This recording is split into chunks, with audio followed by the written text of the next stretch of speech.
नमस्कार, मी सुदाम कराळे पाटील योद्धा न्यूज मराठीमध्ये आपलं स्वागत करतो. त्याचबरोबर कराळे पाटील आवाजमध्ये देखील आपलं स्वागत करतो. खऱ्या अर्थानं 2000 साली ज्या संस्थेची स्थापना झाली ती म्हणजे पर्णकुटी अनाथ महिला व बाल विकास केंद्र, बाल आधार केंद्र या नावाने जी संस्था स्थापन झाली त्यामागचा उद्देश समाज उपयोगी उपक्रम अशा अनेक काही गोष्टी त्यामध्ये आहेत. तर त्या कशा पद्धतीने स्थापना झाली, काय त्याचा उद्देश आहे आणि अलीकडच्या काळामध्ये नुकतंच 1-2 दिवसापूर्वी रेटवडी या ठिकाणी या संस्थेच्या माध्यमातून अनेक लोकांना पुरस्कार वितरण देखील करण्यात आले. वेगवेगळे उपक्रम देखील त्या निमित्ताने राबवण्यात आले. परंतु या सगळ्या कार्यावर, या कामावर जे संस्थापक आहेत ते संपत ढोरे सर यांचा काही अंशी आक्षेप आहे की हे चुकीचं काही चालू आहे आणि हे चुकीचं कशा पद्धतीने चाललंय ते आपल्याला या ठिकाणी आता सांगणार आहेत. त्यांच्याकडे जाऊया, आपण जाणून घेऊया की कशा पद्धतीने हा चुकीचा कारभार चाललेला आहे आणि त्याला आळा बसण्याची गरज आहे. नमस्कार. नमस्कार. मला सांगा, आपण जी पर्णकुटी संस्था स्थापन केली 2000 साली, तर त्यामध्ये आतापर्यंत जो 27 वर्ष होत आली, 27 वर्षात जे कामकाज चालू आहे त्या काही अंशी तुमचं बोलण्यात येते की हे काही गोष्टी चुकीच्या चालू आहेत. तर काय नेमकी चुकीचं आहे, ही स्थापना कधी झाली आणि तुमचे उद्देश काय होते आणि आज कशा पद्धतीने त्याची वाटचाल चालू आहे? महिला बाल कल्याण यांच्याकडून लहान मुले आणि महिला यांच्यासाठी आम्हाला प्रोजेक्ट आणून त्यांना मदत करणे हा उद्देश आमचा. मित्र म्हणून आम्ही एकत्र आलो होतो 2000 साली आणि संस्था स्थापन केली.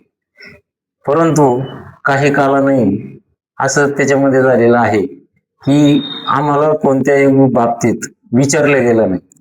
मला एक सांगा, ती स्थापना झाली त्यावेळेस तुम्ही संचालक मंडळ नेमला असाल, बरोबर. त्यामध्ये अध्यक्ष कोण, उपाध्यक्ष कोण? अध्यक्ष आम्ही मित्र म्हणून शरद भालेकर यांना अध्यक्षपदी नेमणूक केली होती.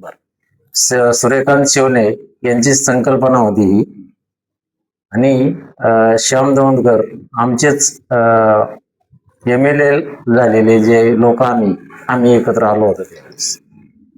तुम्ही तिथे काय पद काय होतं तुमच्याकडे? माझ्याकडे सचिव पद होतं. परंतु कालांतराने वेळेच्या ओघामध्ये आम्हाला त्यांनी कधी असं मिटिंग घेतल्या नाही आणि कशा बाबतीत प्रोजेक्ट आणायचा, काय आणायचा ते स्वतः आणतात आणि ते स्वतःच पाहतात. त्याच्यामुळं आम्हाला कधी बोलवत नाही. मग असं म्हणताय तुम्ही संस्थापक आहात, सचिव आहात, मग सचिवाच्या सहीशिवाय अजेंडे कसे निघतात, मिटिंग कसे होतात आणि ह्या सगळ्या गोष्टी कशा पुढे जातात?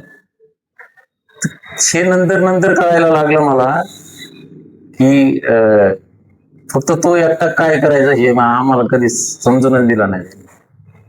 बर, आता तुम्ही असं म्हणताय तर गेले 25-30 जवळपास 27 वर्ष झाले.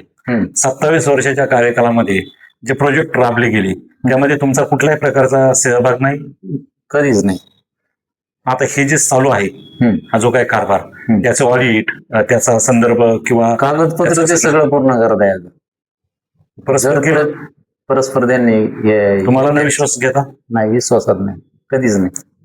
आणि मग याच्यानंतर जर काही तक्रारी किंवा काही अडचणी उभ्या राहिल्या तर तुम्ही संस्थापक म्हणून किंवा कार्यकारिणी म्हणून तुमच्यामध्ये, माझ्यामध्ये 7 जणांची कार्यकारिणी दिसते याच्यामध्ये. 7 जणांची. तर 7 जण जबाबदार नाही त्याला उद्या? 7 जण आहेत जबाबदार. परंतु आता इथं त्याच्यामुळेच मी जागा झालेलो आहे की संस्थेला प्रसिद्धी मिळायला लागलेली आहे. विविध प्रोजेक्ट त्यांनी आणलेले आहेत. विविध प्रोजेक्ट तेच पाहतात, तेच काम करतात. परंतु उद्या एखादा प्रोजेक्ट असा नाही यावा की लोकांना कर्ज वाटावा किंवा काही असं माझ्या कानावर आलेलं आहे. त्याच्यामुळं उद्या कोणाची फसवणूक काही झाली तर मला त्याच्यातून वगळावं, मी त्यास कोणत्याही प्रकारे जबाबदार नाही. त्यांनी नंतर आता 2024 साली मला त्याच्यातून राजीनामा द्यायला लावला आणि महिलांसाठी पतसंस्था जिल्ह्यासाठी करणार आहे. ह्या करता फक्त आपण त्यात महिलाच घेऊ म्हणून आता आमच्या मंडळीला त्यांनी घेतलेले, सगळ्यांच्या मंडळींना घेतलेले आणि काहीतरी किती जणांची बॉडी केली ती अजून मला माहिती नाहीये. पण राजीनामा माझा घेतलेला आहे आता त्यांनी आणि आमची मंडळी त्यात खजिनदार म्हणून आहे. परंतु 2024 पासून काय खजिना आहे तो तिलाही माहिती नाही. म्हणजे ते खजिनदार असून त्यांना खजिन्याबद्दलची माहिती नाही? काय नाही. आता त्याबरोबरच एक जोडून मला असं विचारावं वाटेल की तुम्ही म्हणताय की मी आता राजीनामा दिलाय, कुठल्या पदाचा राजीनामा दिला? सचिव पदाचा राजीनामा देऊन टाकला. सचिव पदाचा राजीनामा जर दिला असेल हम्म. तर यापुढचा कारभार किंवा यापूर्वीचा जो कारभार आहे हम्म. तो तुम्ही यापूर्वी सचिव असताना हम्म. शासनाच्या किंवा धर्मदाय आयुक्तांच्या हम्म. जे रजिस्टर जिथं बनलं जातं हम्म. तर त्यांना ही तक्रार कधी केली का की याच्यामध्ये चुकीचं काही चालू आहे? एखादं उदाहरण सांगा की काय चुकीचं केलंय. आता चुकीचं म्हणण्यापेक्षा आहे ना की स्वतःच ते कंपनी सारखं काम पाहतात. म्हणजे प्रायव्हेट लिमिटेड कंपनी कंपनी सारखं हे काम सहकार किंवा सामाजिकता याच्यात जपली जात नाही असं जपले तुमचा जात नाही. आरोप आहे. हो. आता ह्याच्यामध्ये उद्याच्या काळात काही घडू नये याकरिता तुम्ही आमच्या माध्यमांच्या म्हणजे माध्यमांबरोबर बोलताय आणि प्रसिद्धीसाठी द्यायचंय. तर या पुढच्या काळामध्ये तुमचा याच्याशी काही संबंध राहणार नाही असं तुम्ही म्हणताय? संबंध म्हणजे आता ते मला जर त्यांनी विचारात घेतलं तर मी काम करणार त्यात, पण त्यांनी जर मला विचारात घेतलं नाही तर मला संस्था डिझॉल्व्ह करण्याशिवाय दुसरा पर्याय दिसत नाही. म्हणजे तुम्ही स्वतः संस्थापक असल्यामुळं हम्म. उद्याच्या काळात तो अधिकार तुमच्याकडे आहे. हम्म. घटनेमध्ये असा अधिकार आहे की डिझॉल्व्ह करण्याचा अधिकार संस्थापकाला राहील हा बरोबर. असं त्याच्यामध्ये आहे. त्याच्यात उल्लेख कारण ते सगळे कागदपत्र शरद बालेकर आहेत. म्हणजे कदाचित असू शकेल. मग त्यावेळेस तुम्ही ह्या सगळ्या गोष्टी तिथे मांडणार. मान. आता जो पुरस्कार सोहळा परवा झाला त्या पुरस्काराचं निमंत्रण तुम्हाला मिळालं होतं? मिळालं होतं, पण तो कधी असं विश्वासात घेतलं नाही त्यांनी. त्यामुळे तुम्ही गेले त्यामुळे नाही. मी तिथं म्हणलं तिथं जाऊन काय करायचं आपल्याला. एकंदरीत तुम्ही या सगळ्या गोष्टीकडे पाहताना की चुकीचं चाललंय असं तुम्हाला वाटतंय. हम्म. तर मग आता याच्यामध्ये जर त्यांनी सुधारणा केली तर तुम्ही त्या मी सरळ संस्थेत काम राहणार. करणार, सरळ काम करणार. आणि जर चुकीचं वाटलं तर तुम्ही बाजूला होता. हा, मी बाजूला. मग आता राजीनामा दिल्यानंतर तो राजीनामा मंजूर केला त्यांनी? राजीनामा मंजूर केला, चेंज रिपोर्ट करून आणलाय त्यांनी असं कळलंय मला, पण अजून तो काय चेंज रिपोर्ट आहे तो सुद्धा नाही मला माहिती.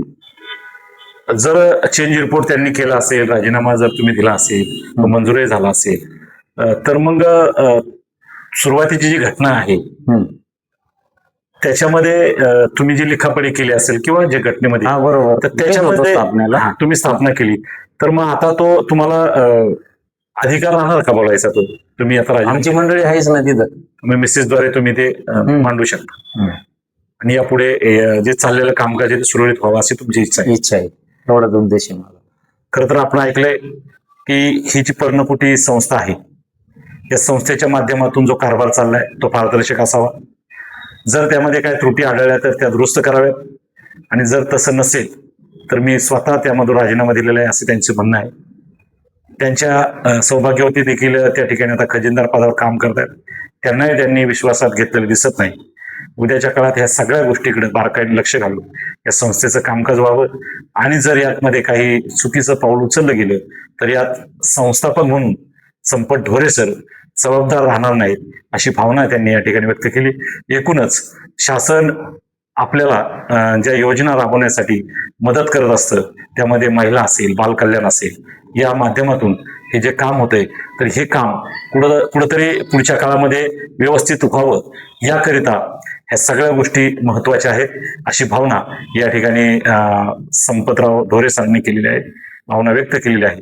निश्चित बघूया पुढच्या काळामध्ये ही संस्था सुरळीत चालावी आणि एकूणच याचा लाभ जनतेला मिळावा. धन्यवाद. कराळे पाटील, योद्धा न्यूज आणि कराळे पाटील आवाज. धन्यवाद. चलो.